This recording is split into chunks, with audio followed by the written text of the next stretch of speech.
Hello, ladies and gentlemen. Today, as promised, I'm going to talk about this new project I've started working on. The project itself was planned as something I could get myself busy with while Digimon World 2 Remake project is on hiatus. But considering I don't know how long the hiatus may be, it could very well become a project I'll get to completion before we return to the remake. As I mentioned in the post a week ago, this is a brand new IP, meaning this is not a derived work, but my own one. The biggest challenge for me while working on this project, in my opinion, will be attempting to adapt old single-player game mechanics to suit modern gaming experience. By this, I mean that most modern games, at one point, chose to replace many good mechanics with modernized solutions that aren't well thought through, while also being more suited for multiplayer experience. I'm not interested in online or multiplayer functionality, both in general and in case of this project specifically. So my work will mostly rely on analysis of old games and trying to reverse engineer them, and then try to apply received knowledge to the project. I will also try to share my thought process with you in the future vlog videos, at specific pivotal points where major decisions regarding the mechanics are made. Now let's talk some ideas and basics. The game is going to be set in a tactical action RPG genre. The three core gameplay pillars are going to be platforming, puzzle solving, and combat. Visually, it's going to be in 3D with a sort of cartoonish style. I sure don't want to do anything realistic, that I know for sure. And I also don't fancy doing anything 2D with Unreal, at least for now. In terms of visual fidelity, I'm not going for a high poly. If anything, the complexity of visuals will be more like the Digimon World 2 remake. So basically mid-poly, accompanied by cartoon style and appropriate shading. I believe it will look good enough. Gameplay-wise, it's going to have a non-linear progression, meaning there are no explicitly established so-called levels. For people who play Metroidvanias nowadays, this is a standard fare, but I think it's pretty important to make a mention about it, since I also mean that despite the game having no clear levels, there will be no open-world gameplay either. I know that open-world games is what most people expect nowadays, but I also recognize that some features and mechanics must be used concisely and only when and where they actually make sense. Open world structure makes great sense for exploration-based survival games and maybe some MMOs, but it is not a general placebo for game design. In fact, it's detrimental to use it where more compact and contained gameplay makes sense. Open world games also take much more time to develop and debug, despite sometimes not being worth it. Developers that fail to see this only do disservice to themselves and their potential future customers. That is not to say that closed-space games are easy and fast to develop. They surely have their own challenges. Here are some examples. Minecraft is obviously one of the most obvious examples of open-world games done right. Bethesda's Oblivion is actually a mix of open-world and closed-area structures. Its overworld works as open-world structure, while cities and dungeons serve as sub-areas and function accordingly. Dark Souls games are also examples of mixed structure, though they tend to rely on open-world mechanic more, having transitions into separated areas on rare occasions. Actually, in my opinion, gameplay-wise, Dark Souls games would benefit more from closed space structure, but as you probably know, From Software actually completely shifted towards open-world mechanics in Elden Ring, which is a spiritual successor of Dark Souls. While I do enjoy playing Elden Ring, I also think that the open-world structure is unnecessary in that game.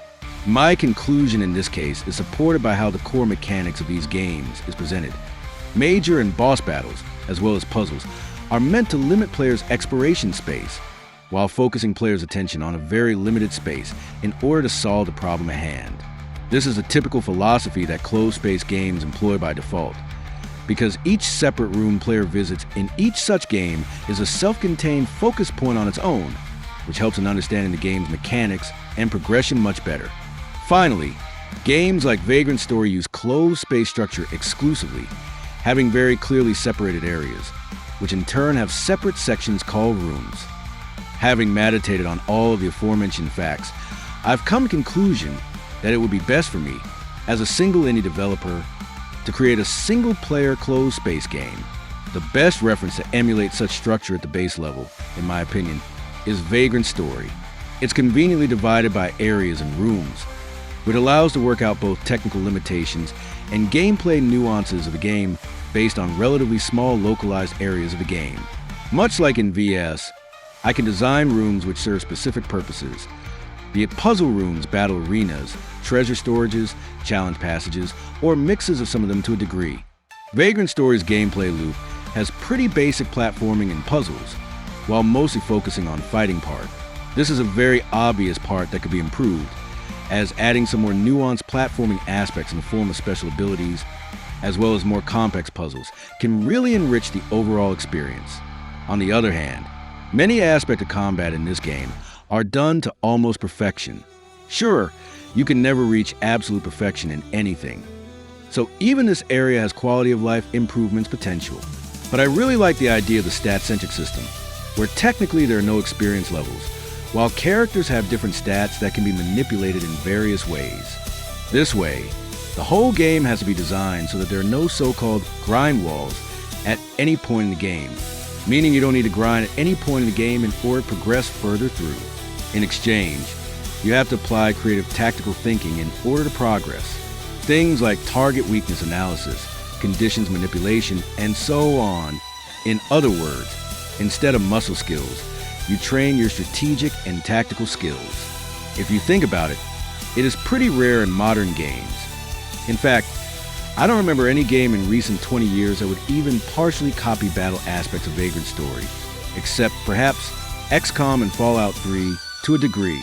So long story short, the main thing I'll be adopting from Vagrant Story is a tactical combat system, as well as character development system. Having said all this, I don't think the project needs to rigidly copy all the aspects of one single game.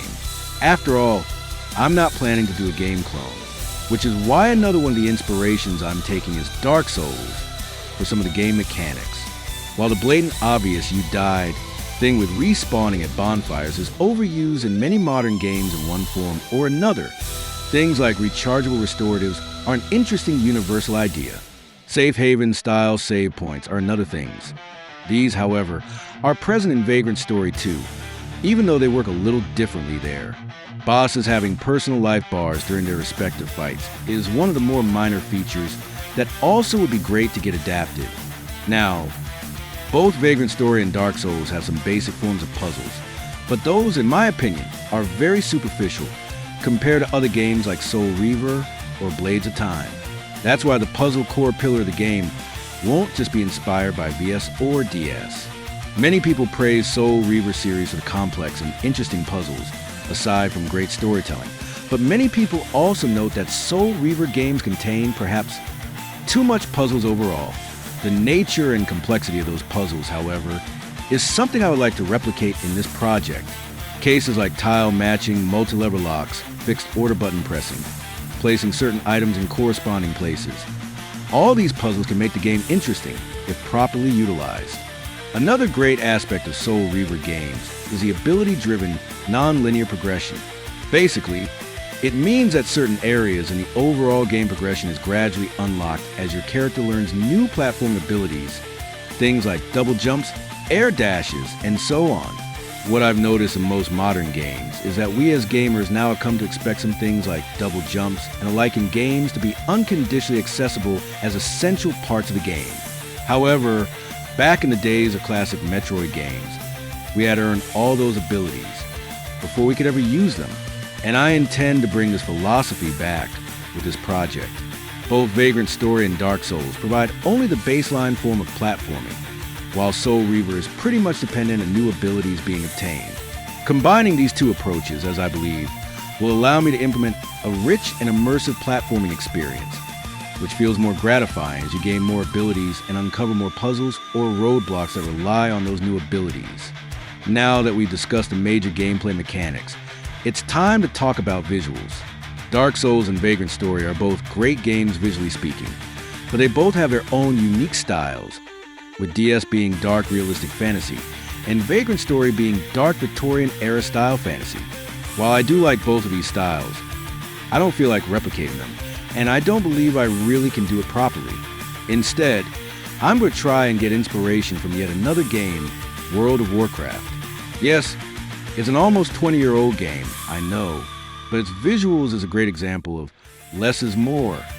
The characters and environments are simple looking but with flavor, and it allows to both paint a stylistically interesting picture in every part of the game, while also not having to rely on extreme amount of details. For a single dev project, you couldn't ask for a better solution. For now, I don't know how the future cutscenes and dialogue scenes will look, but I'm also inclined to replicate the overall look and feel of the Warcraft ones, so we'll see how it goes. Note that I'm mainly talking about the overall stylistic solution here. I don't mean I will literally copy the locations themselves. I already have the actual areas for the project pre-planned, so I think I can definitely say they will feel pretty unique compared to any of the aforementioned games. As far as the visual themes go, I'm trying to bring along inspirations from both Eastern and Western fantasy. At this point, I think it's safe to say you can expect locations like underground settlement, labyrinth-like garden, dilapidated castle, mines, and possibly others. They are all going to be interconnected. So some visual elements will act as transition indications between different areas.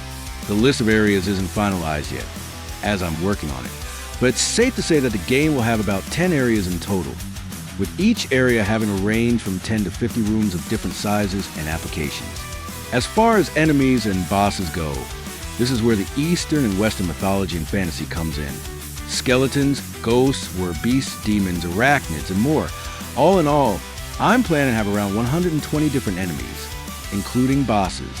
Perhaps you can even say that the Castlevania games have also provided me with some additional inspiration for this project.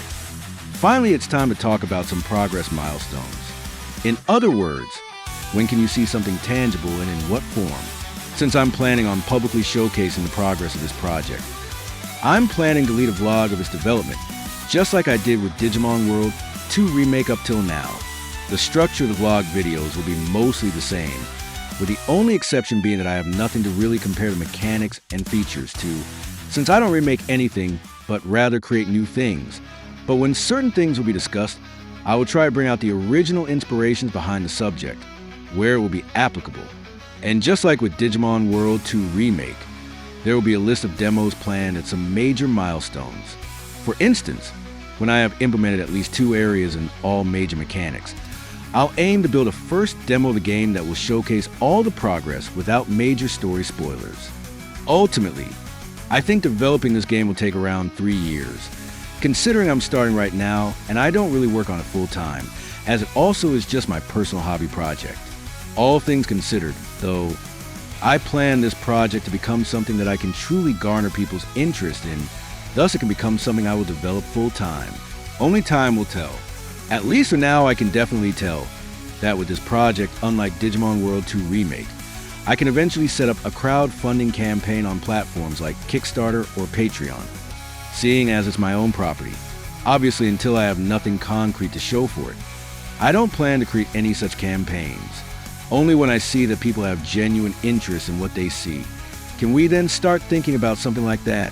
I know how important it is in the modern world to let people see the transparency of your ambitions and efforts, and to prove everyone you're not scamming people into backing a fake, non-existing endeavor. So for now, all I'm asking is that if you take a liking to what you will see in the vlog videos, please show it through your likes, subscriptions, and comments. Since this is a fresh new creation, it naturally does not have fans, and therefore I'd like to spread the news about it as far and wide as possible, so that when I'm ready to release the project, it has some decent audience by then.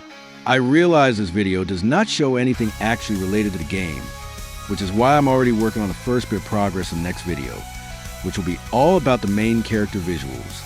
Please look forward to it and stay tuned.